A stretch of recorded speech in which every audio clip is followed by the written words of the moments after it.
7. भारतीय संविधान की रचना। लंबा, सुडौल शरीर और सांवला रंग। वह अपने मस्तिष्क की निपुणता और तीक्ष्णता के लिए विख्यात है। वह एक विलक्षण बौद्धिक महामानव है जिनका बाहरी रूप रंग भले ही खुरदरा हो मगर भीतर से वह बहुत सघन मानवीय व्यक्ति है। उनका रास्ता हमेशा कठिनाइयों से भरा रहा है मगर न तो वह कभी झुके और न उन्होंने कभी घुटने टेके हैं। एक वक्त था कि जब उन्हें समाज के ऊंचे तबकों की बस्ती में रहने की जगह भी नहीं मिल पाती थी क्योंकि वह निचली जाति से आए थे। इसके बावजूद उनके संकल्प और साहस ने उन्हें सारी मुश्किलों पर विजय प्रदान की है। Harisharan Chhabra, some opposition in the parliament, Delhi, new publishers, 1952, पृष्ठ 142। 50 के दशक की शुरुआत में एक ब्राह्मण लेखक द्वारा लिखे गए अंबेडकर के संक्षिप्त जीवन परिचय से लिया गया यह अंश इस तथ्य का पर्याप्त साक्ष्य है कि वह उस वक्त अपने राजनीतिक करियर के शिखर पर थे। वह अपनी इस ख्याति को स्वतंत्र भारत की पहली सरकार में विधि मंत्री और इससे भी ज्यादा देश का संविधान लिखने के लिए बनाई गई प्रख्यात ड्राफ्टिंग कमेटी के अध्यक्ष के रूप में अपनी नियुक्ति का परिणाम मानते थे। इन्हीं पदों से उन्हें एक राजनेता के रूप में देवतुल्य छवि हासिल हुई थी। यह अंबेडकर की अभूतपूर्व ख्याति का क्षण था। उनकी ये छवि आम जन की नजरों में स्थायी रूप ले चुकी है। कसा हुआ सूट टाई, गोल ऐनक, करीने से काढ़े गए बाल, हाथ में भारत के संविधान की प्रति। आज तक उनकी छवि और प्रतिमाएं इसी तरह बनाई और दिखाई जाती रही हैं। 1.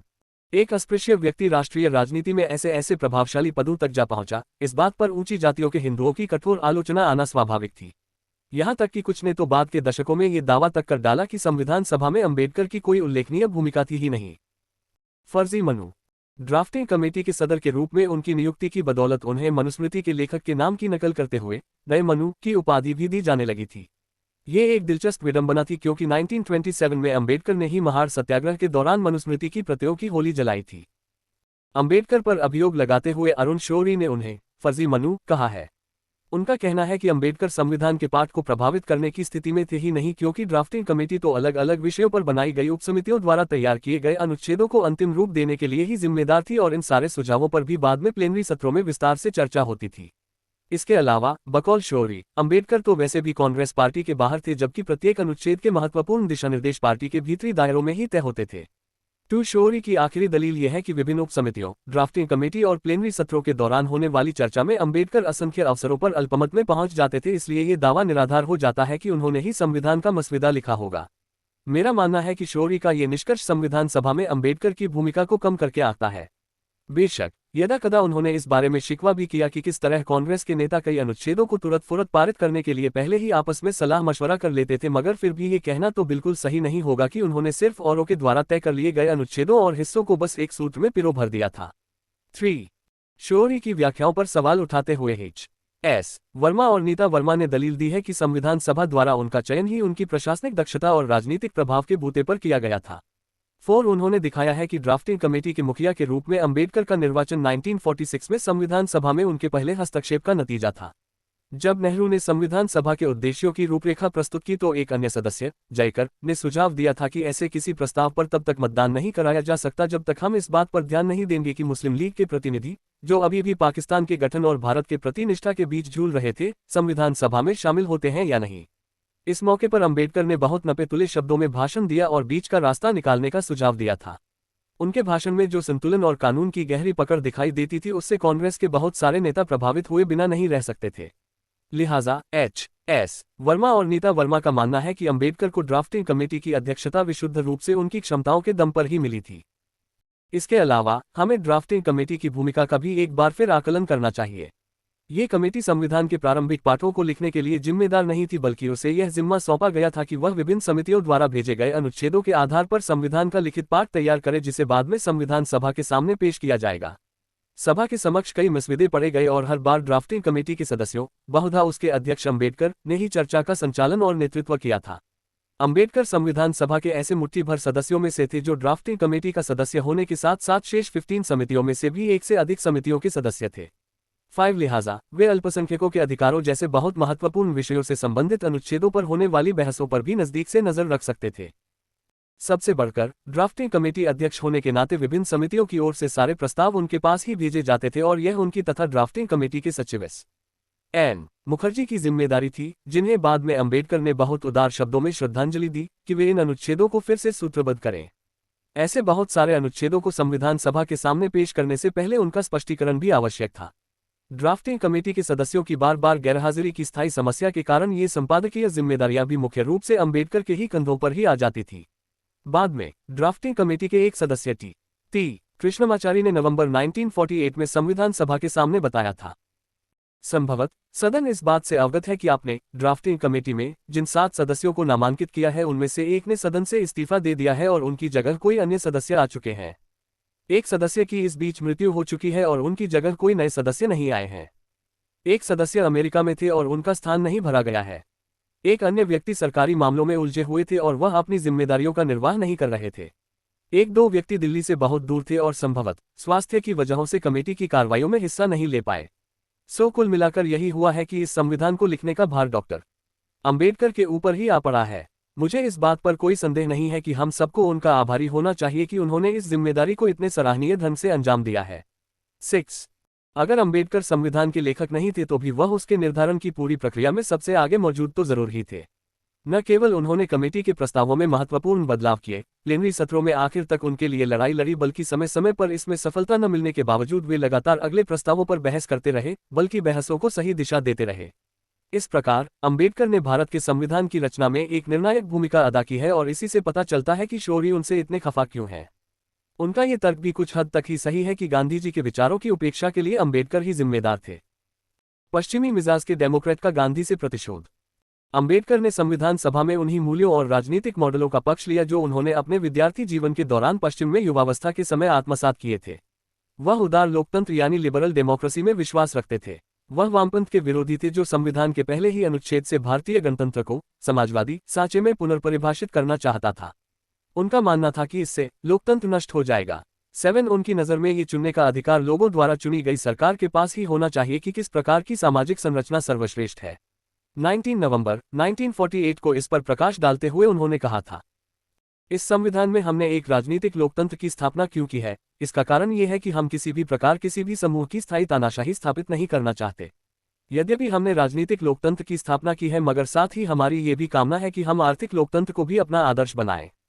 लोगों की नज़र में हमारे सामने आज कई ऐसे रास्ते हैं जिन पर चलकर आर्थिक लोकतंत्र का लक्ष्य हासिल किया जा सकता है। ऐसे लोग भी हैं जो व्यक्तिवाद को आर्थिक लोकतंत्र का सर्वश्रेष्ठ प्रकार मानते हैं। ऐसे लोग भी हैं जो एक समाजवादी किस्म के राज्य को ही आर्थिक लोकतंत्र का सबसे अच्छा रूप मानते हैं। और ऐसे लोग भी हैं जो साम्यवादी विचारों को आर्थिक लोकतंत्र का सबसे परिष्कृत रूप मानते हैं। ऐसे हालात में हमने सोच समझकर नीति निर्देशक सिद्धांतों की भाषा में एक ऐसी चीज पेश की है जो स्थिर या कठोर नहीं है। हमने अलग अलग सोच रखने वाले लोगों के लिए इस बात की काफी गुंजाइश छोड़ दी है कि आर्थिक लोकतंत्र के आदर्श तक पहुंचने के लिए वे किस रास्ते पर चलना चाहते हैं और वे अपने मतदाताओं को इसके लिए प्रेरित कर सके कि आर्थिक लोकतंत्र तक पहुंचने के लिए सबसे अच्छा रास्ता कौन सा है। 8. इस तर्क का निष्ठापूर्वक पालन करते हुए उन्होंने प्राकृतिक संसाधनों के राष्ट्रीयकरण के पक्ष में पेश किए गए संविधान संशोधन का विरोध किया। ये संविधान संशोधन प्रस्ताव मतदान की अवस्था तक पहुंच ही नहीं पाया, जो अंबेडकर की विधायी शक्ति का एक और चिन्ह है। ऐसा लगता है कि उनके पास ये तय करने की नैतिक शक्ति आ चुकी थी कि किसी संशोधन को मतदान के लिए पेश किया भी जा सकता है या नहीं। 9. उदार लोकतंत्र के प्रति उनके इस लगाव का एक और संकेत तब दिखाई पड़ता है जब उन्होंने कार्यपालिका की शक्तियों और न्यायपालिका के बीच सख्त पृथकता के पक्ष में प्लेनरी सत्र में एक संशोधन प्रस्तावित किया था। 10. यह एक दुर्लभ अवसर था क्योंकि उनकी मुख्य भूमिका ड्राफ्टिंग कमेटी द्वारा तय कर दिए गए पाठ का सिर्फ बचाव करने की थी। कुछ प्रतिनिधियों ने राज्य के प्राधिकार का हवाला देते हुए इसके विरोध में तर्क दिया कि अगर राज्य पर बहुत सख्त कानूनी नियंत्रण होगा तो वह कमजोर हो जाएगा। हालांकि प्रधानमंत्री के रूप में नेहरू के पास अपनी जिम्मेदारियों के निर्वाह के चलते ज्यादा समय नहीं होता था, परंतु उन्होंने इस बहस में हिस्सा लिया क्योंकि वह जानते थे कि अंबेडकर इस संशोधन को पारित कराना चाहते हैं। 11. अंततः ये संशोधन मंजूर हुआ और नीति निर्देशक सिद्धांतों में अनुच्छेद 50 के रूप में शामिल किया गया। बाद में अंबेडकर ने ब्रिटिश शैली की न्यायिक व्यवस्था की स्थापना का भी बचाव किया। 12. उनका मत था कि शक्तियों के बंटवारे से राज्य कमजोर नहीं होगा। अंबेडकर एक शक्तिशाली केंद्र पर आश्रित व्यवस्था के समर्थक थे। उनका मानना था कि आवश्यकता से अधिक संघवाद पूरे देश के भूभाग में संविधान के समान रूप से क्रियान्वयन को अवरोध करेगा। उदाहरण के लिए उन्होंने कहा कि अगर प्रदेशों को जरूरत से ज्यादा स्वायत्तता दे दी गई तो अस्पृश्यता को समाप्त करने के लिए तय किए गए अनुच्छेद को बहुधा लागू भी नहीं किया जाएगा। 13. शक्तिशाली केंद्र के पक्ष में ऐसे विचारों से गांधी जी के समर्थकों का बेचैन होना स्वाभाविक था, जो कि हमेशा गांव के स्तर तक सत्ता के विकेंद्रीकरण के पक्ष में दबाव बनाए रखते थे। कट्टर गांधीवादियों के प्रस्तावों को अस्वीकृत करवाकर या उनके प्रभाव को क्षीण करके संविधान सभा में अंबेडकर ने एक तरह से महात्मा गांधी से मरणोपरांत अपना हिसाब बराबर कर लिया था। जिन पाठों के आधार पर ड्राफ्टिंग कमेटी ने अपनी संवैधानिक परियोजना तैयार की उसकी सुर भंडिमा में गांधीवादी तत्व नगण्य हो चुका था। संविधान सभा के पहले ही दिन नेहरू ने सभा के उद्देश्यों के बारे में जो प्रस्ताव पढ़ा वह गांधी के विचारों से निश्चय ही भिन्न था, मगर विभिन्न समितियों उपसमितियों, जिनमें से सबसे महत्वपूर्ण समितियों की अध्यक्षता खुद नेहरू और पटेल के पास ही थी, की रिपोर्टों में तो गांधी का हवाला तक नहीं दिया गया था। मगर यह एकमात्र वजह नहीं थी कि नवंबर 1948 में संविधान सभा के सामने अंबेडकर द्वारा पेश की गई संविधान की पहली रूपरेखा में कोई गांधीवादी छाप नहीं थी। 315 अनुच्छेदों के इस महाकाय ग्रंथ के बारे में उन्होंने कहा था कि किसी देश का संविधान इतना विशाल नहीं है। उनके स्वर में संतोष का भाव स्पष्ट दिखाई पड़ता था। 14 इसके बाद उन्हें संविधान की व्यापक संरचना में गांवों के स्थान को लेकर भी गांधीवादियों की आलोचना का जवाब देना पड़ा। संविधान के मसौदे पर एक और आलोचना यह आई है कि इसमें भारत के प्राचीन राजनय की कोई झलक नहीं है। कहा गया है कि नए संविधान को हिंदू राज्य की प्राचीन भारतीय कल्पना के आधार पर तय किया जाना चाहिए। पश्चिमी सिद्धांतों के समावेश की बजाय नए संविधान को ग्राम पंचायतों और जिला पंचायतों की आधारशिला पर खड़ा किया जाना चाहिए। कुछ और लोग भी हैं जिन्होंने इससे भी ज्यादा कठोर विचार व्यक्त किए हैं। वे किसी भी तरह की केंद्रीय या प्रांतीय सरकार ही नहीं चाहते। वे बस चाहते हैं कि भारत असंख्य ग्रामीण सरकारों का समूह भर हो। ग्राम समुदाय के प्रति बौद्धिक भारतीयों का प्रेम निस्संदेह मर्मस्पर्शी नहीं तो असीमित जरूर है, मगर हमारे गांव स्थानीयता के एक हौद, अज्ञानता के दर्दे, संकुचित दिमागों और सांप्रदायिकता की मोरी के अलावा और है क्या? मुझे संतोष है कि संविधान के मसौदे में ग्राम को नहीं बल्कि व्यक्ति को आधारभूत इकाई माना गया है। 15 बहुत सारे गांधीवादियों ने इस भाषण को एक उकसावे के रूप में देखा, लिहाजा संविधान सभा के सबसे सक्रिय निर्वाचित सदस्यों में से एक H.V. कामत ने इसका जवाब देते हुए कहा, मैंने उनके अंबेडकर के भाषण को आनंदपूर्वक सुना है और लाभान्वित हुआ हूं, मगर मुझे अपेक्षा थी कि वे हमें बताते कि हमने अपने राजनीतिक अतीत, भारतीय जन की राजनीतिक एवं आध्यात्मिक मेधा से अगर कुछ लिया है तो क्या लिया है। अगर हम अपने गांवों और ग्रामीण लोगों के प्रति हमदर्दी और प्रेम और लगाव का भाव नहीं सींचते हैं तो मुझे समझ में नहीं आता कि हम अपने देश को कैसे ऊपर उठा सकते हैं। महात्मा गांधी ने अपने जीवन के अंतिम दिन और लगभग अंतिम मंथ 16 में पंचायती राज को साकार करने का पाठ पढ़ाया था। अगर डॉक्टर अंबेडकर इसे स्वीकार नहीं कर पाते हैं तो मुझे समझ में नहीं आता कि उनके पास हमारे गांवों के उत्थान के लिए क्या उपाय या रामबाण औषधि होगी। महोदय, मैंने गहरे दुख के साथ सुना कि डॉक्टर अंबेडकर घृणापूर्वक न सही मगर कितने दुराव भरे स्वर में हमारे गांवों का उल्लेख कर रहे थे। संभवत समस्या ड्राफ्टिंग कमेटी में ही है, उसके उन सदस्यों में है जिनमें से श्रीयुत के एम मुंशी के अलावा किसी ने भी देश की स्वाधीनता के संघर्ष में भाग नहीं लिया है। लिहाजा उनमें से कोई भी हमारे संघर्ष की उस भावना में प्रविष्ट होने में सक्षम नहीं है जो हमें अनुप्राणित करती रही है। 17 ड्राफ्टिंग कमेटी ने स्वतंत्रता आंदोलन के वरिष्ठ नेताओं को हाशिए पर धकेल दिया, लिहाजा उसने राज्य व्यवस्था में गांव के महत्व से संबंधित गांधीवादी चिंतन की उपेक्षा की। इसी दलील को अरुण शौरी ने भी उठाया है और इस आधार पर अंबेडकर के जीवन और कृतित्व पर हमला करते हुए कहा है कि वह तो अंग्रेजों से मिले हुए थे। संविधान सभा के कुछ अन्य सदस्य इससे भी ज्यादा आहत थे। बंगाली सदस्य अरुण चंद्र गुहा ने तो संवैधानिक परियोजना की पूरी रूपरेखा पर ही सवाल उठा दिया। सिंगल कोट ... डॉक्टर अंबेडकर ने ग्राम इकाइयों के बारे में कुछ टिप्पणियां की हैं। हम सालों से कांग्रेस में हैं। हमें यही पढ़ाया गया है कि ग्राम पंचायत ही प्रशासकीय तंत्र का भविष्य होगी। गांधीवादी और कांग्रेसी सोच यही रही है कि भारत का भावी संविधान एक पिरामिडनुमा संरचना होगा और उसकी आधारशिला ग्राम पंचायतों पर रखी जाएगी। मैं स्वीकार करता हूं कि हमें एक शक्तिशाली केंद्र की आवश्यकता है, मगर इसका अर्थ यह नहीं है कि उसकी भुजाएं दुर्बल हो। मैं पुनः सदन से निवेदन करता हूं कि वह कुछ ऐसे प्रावधान भी शामिल करे जिनसे ग्राम पंचायतों को देश के भावी प्रशासन में कुछ प्रभावी भाग अदा करने का अवसर मिल सके। 18 इस मांग को कांग्रेस के एक और वरिष्ठ सदस्य गोकुलभाई दौलतराम भट्ट ने भी दोहराया। 19 अंबेडकर द्वारा सभा के सामने प्रस्तुत की गई संवैधानिक परियोजना में प्रो के टी शाह ने एक संशोधन प्रस्तावित किया जो मानते थे कि लंबे दौर में यह संघ अनिवार्यत स्थानीय स्तर की ऐसी स्वायत्त इकाइयों से ही मिलकर बना होना चाहिए जो परस्पर समान हो। यही इस देश की शक्ति और मुक्ति होगी। 20 इस संशोधन में कहा गया था कि भारतीय संघ के सदस्य राज्यों को परस्पर कोऑपरेटिव ढंग से संगठित और संघ के भीतर लोकतांत्रिक इकाइयों के रूप में काम करने वाली ग्राम पंचायतों के समरूप आधार पर संगठित किया जाएगा। 21 के टी शाह संविधान के सबसे पहले ही अनुच्छेद में इस प्रावधान को जुड़वाना चाहते थे जहां भारतीय फेडरेशन के अलग अलग घटकों का ब्यौरा दिया गया था। गांवों के लिए इससे ज्यादा महत्व की शायद कल्पना नहीं की जा सकती थी। खैर, अंबेडकर ने इस संशोधन का विरोध किया और यह संविधान सभा के कम से कम 3 अन्य सदस्यों को भी बेहद कठोर प्रतीत हुआ और इसको खारिज कर दिया गया। कुछ दिनों बाद एक तमिल प्रतिनिधि ने अनुच्छेद 31 में एक और संशोधन का सुझाव दिया। इस संशोधन का एक अंश था, राज्य ग्राम पंचायतों को संगठित करने के लिए कदम उठाएगा और उन्हें ऐसी शक्तियां व स्वायत्ता देगा जो स्वशासन इकाइयों के रूप में काम करने के लिए अनिवार्य हो।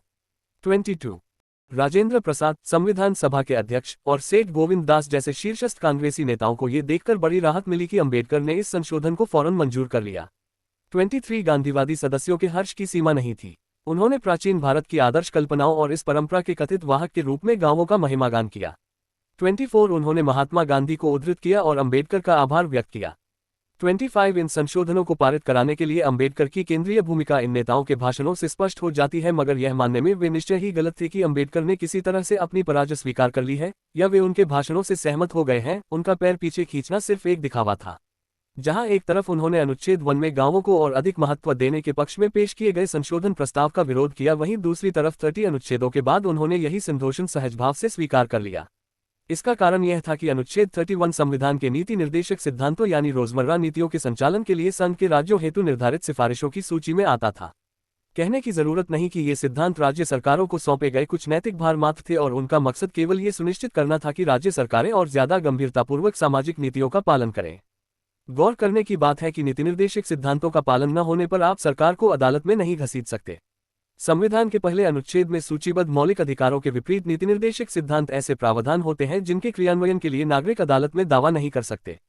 ऐसा लगता है कि नीति निर्देशक सिद्धांतों की श्रेणी को संविधान में शामिल करने में मूल रूप से अंबेडकर का ही हाथ था।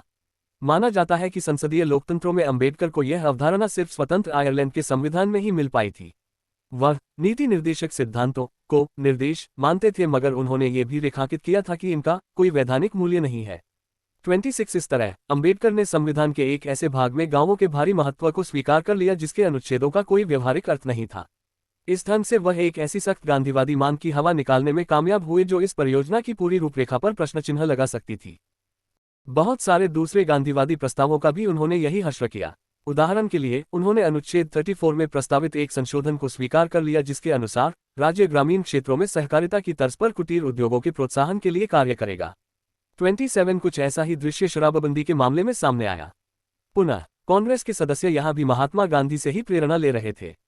उदाहरण के लिए महावीर त्यागी ने कहा, मैं निवेदन करता हूं कि शराबबंदी गांधी जी के रचनात्मक कार्यक्रम का सबसे महत्वपूर्ण आधार है, हर्षध्वनि, और हम सभी इस कार्यक्रम के साथ संकल्पबद्ध हैं। 28 अंबेडकर ने इस मद में एक संशोधन स्वीकार करते हुए राज्य से आह्वान किया कि वह मादक द्रव्यों एवं औषधियों के उपभोग के निषेध हेतु आवश्यक कदम उठाए। यह नीति निर्देशक सिद्धांतों का अनुच्छेद 47 था जिसके क्षीण स्वरूप को उन्होंने एक बार फिर रेखांकित करते हुए कहा, राज्य पर इस सिद्धांत के अनुसार कार्रवाई करने की कोई बाध्यता नहीं है। राज्य इस सिद्धांत पर काम करेगा या नहीं और करेगा तो कब करेगा, ये सब कुछ राज्य और जनमत पर निर्भर करता है। लिहाजा अगर राज्य ऐसा मानता है कि अभी शराबबंदी लागू करने का समय नहीं आया है या उसे धीरे धीरे या आंशिक रूप से लागू किया जा सकता है तो इन नीति निर्देशक सिद्धांतों के अंतर्गत उनके पास उचित कदम उठाने का पूरा अधिकार होगा। 29 इस किस्म की अंतिम बहस गाय से संबंधित थी जिसे बहुत सारे दूसरे हिंदुओं की तरह गांधी भी पवित्र मानते थे और चाहते थे कि गायों को काटने पर पाबंदी लगे। सेठ गोविंददास गौवध पर पाबंदी को संविधान के मौलिक अधिकारों में शामिल करना चाहते थे 30 मगर अंबेडकर ने दास के एक निकट सहयोगी ठाकुर दास भार्गव के साथ मिलकर खुद एक संशोधन लिखा और गोविंददास के प्रस्ताव को बेअसर कर दिया। अंबेडकर और भार्गव ने 24 नवंबर 1948 को यह संशोधन प्रस्तुत किया और इसमें गायों की रक्षा को आधुनिकीकरण की परियोजना का अभिन्न अंग प्रस्तुत किया गया।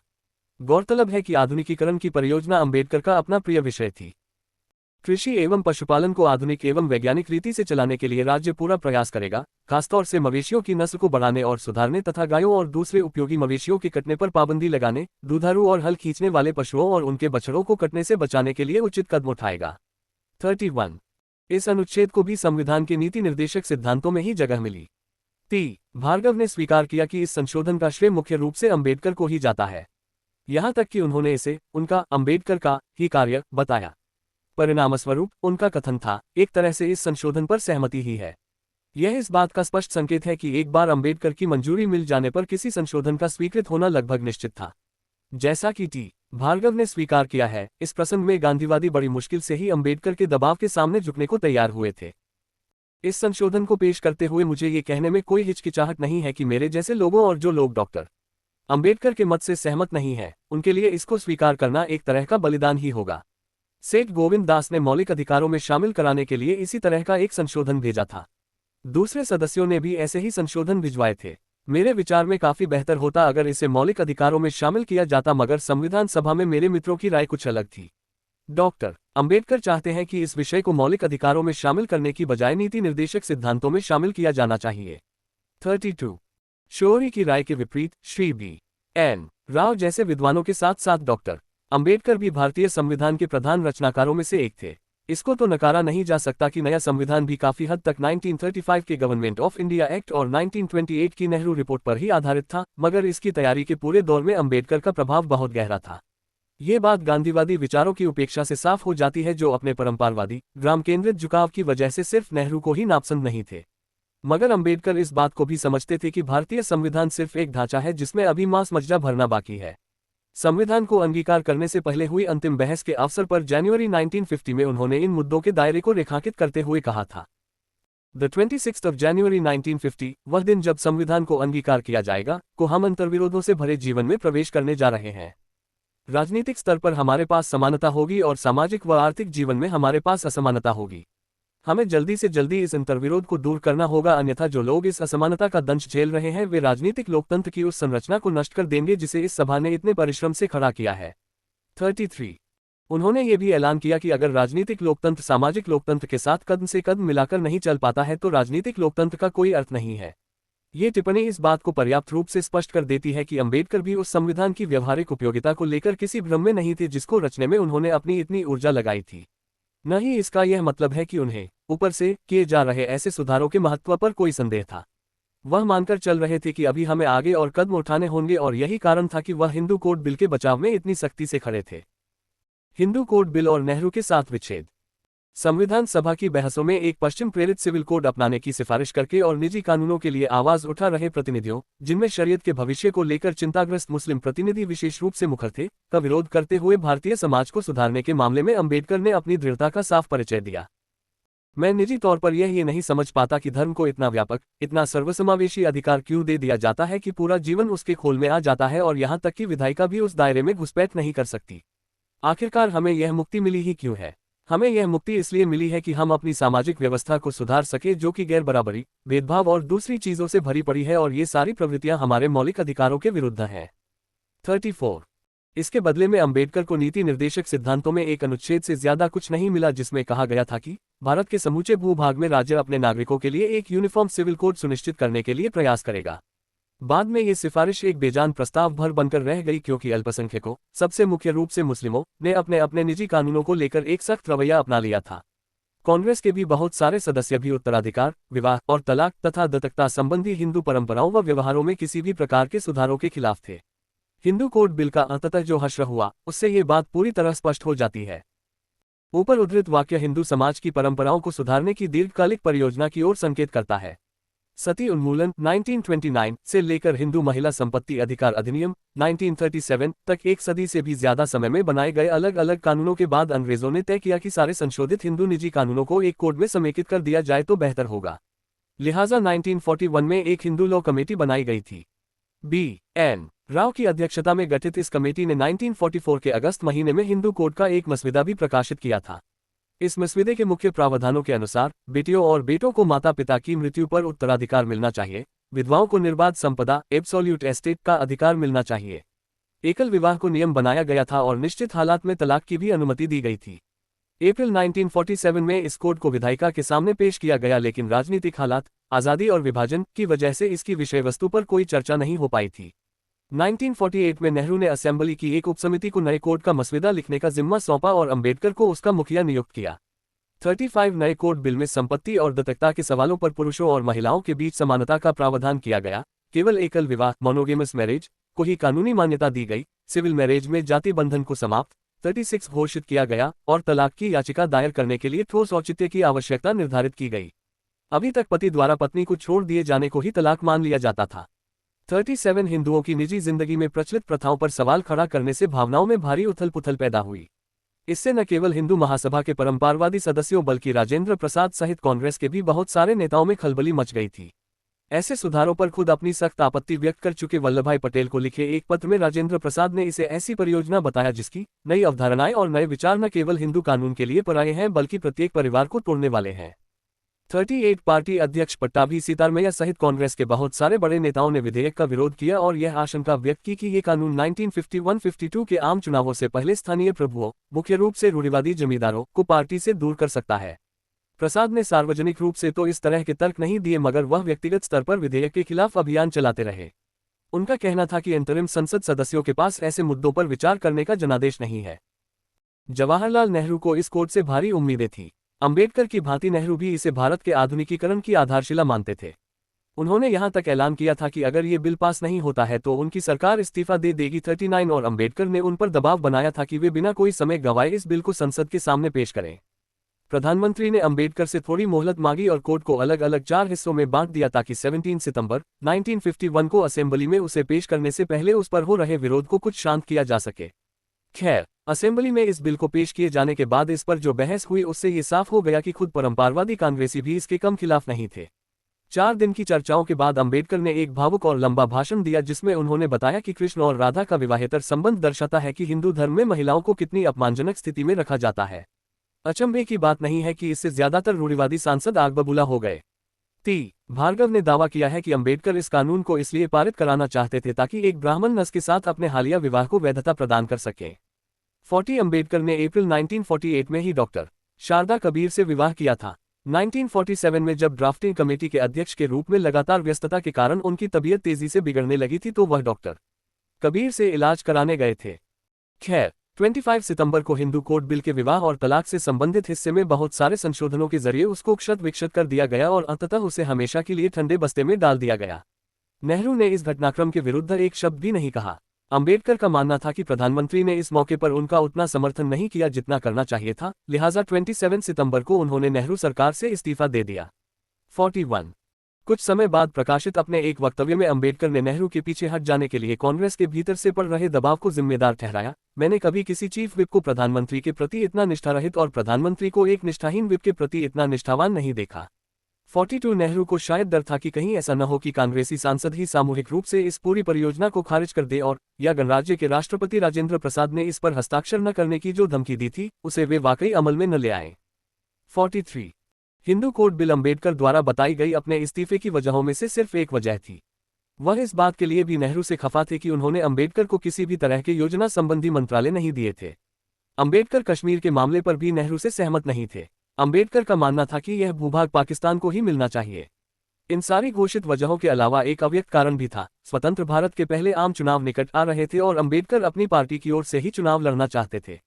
फिर भी ये बेहद उल्लेखनीय बात है कि अंबेडकर ने नेहरू सरकार का दामन हिंदू कोड बिल के सवाल पर ही छोड़ा।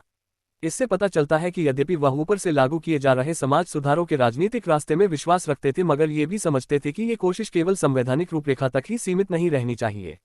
वह मानते थे कि सदियों से चले आ रहे सामाजिक रिवाजों को बदलने में तब तक सफलता नहीं मिलेगी जब तक व्यवहार के धरातल पर इसके लिए ठोस उपाय नहीं किए जाएंगे। बहुत सारे कांग्रेसी भारतीय लोकतंत्र की संवैधानिक रूपरेखा को तो स्वीकार कर रहे थे मगर वे सामाजिक यथास्थिति पर सवाल उठाने वाले बदलावों का समर्थन करने को तैयार अभी भी नहीं थे। 30 के दशक के आखिरी सालों से 50 के दशक तक अंबेडकर अपनी सारी ताकत अस्पृश्यों के हालात को सुधारने के लिए झोंकते रहे। सबसे पहले तो उन्होंने अस्पृश्यों और यहां तक कि तमाम मजदूरों के हितों की रक्षा के लिए राजनीतिक दलों का गठन किया। इसके बाद उन्होंने अपने तबके के लोगों के पक्ष में कुछ आश्वासनों के बदले अंग्रेजों का साथ दिया और अंत में इसी भावना व उद्देश्य को ध्यान में रखते हुए वह कांग्रेस सरकार में शामिल हुए। इस पूरी पद्धति से उन्हें गांधीवादी विचारों को हाशिए पर रखने में निश्चित रूप से मदद मिली। अगर अंबेडकर ने ये सब न किया होता तो संविधान के अंतिम पाठ में गांधीवादी विचारों की छाप बहुत गहरी होती। मगर दूसरी तरफ उन्होंने पृथक निर्वाचक मंडल और खासतौर से हिंदू कोड बिल पर हुई बहसों के दौरान राजतंत्र में अपने प्रभाव और पैठ की सीमाओं को भी परख लिया था। उन्होंने हिंदू कोड बिल को अपने संघर्ष का आधार इसलिए बनाया क्योंकि उनका मानना था कि आधुनिक संवैधानिक संरचना के साथ साथ भारतीय समाज को आमूल समाज सुधारों की भी सख्त जरूरत है और कांग्रेस इन सुधारों के लिए अभी तैयार नहीं थी। यूं तो उन्होंने नेहरू सरकार से इस्तीफा देने के बाद राजनीति के प्रति एक खास तरह की हिकारत का भाव भी दिखाया मगर कुल मिलाकर वह राजनीतिक जीवन से बाहर जाने वाले नहीं थे। न केवल उन्होंने 1951-52 के चुनाव अभियान में हिस्सा लिया बल्कि कुछ साल बाद अपनी मृत्यु से ठीक पहले रिपब्लिकन पार्टी ऑफ इंडिया की स्थापना का विचार भी हवा में छोड़ दिया था। इसी दौरान उनके धार्मिक यहां तक कि आध्यात्मिक अन्वेषण की दिशा भी बौद्ध धर्म पर केंद्रित होती गई। उनके विचार में यही ऐसा धर्म था जहां अस्पृश्यता का एकमात्र स्वीकार्य समाधान संभव था।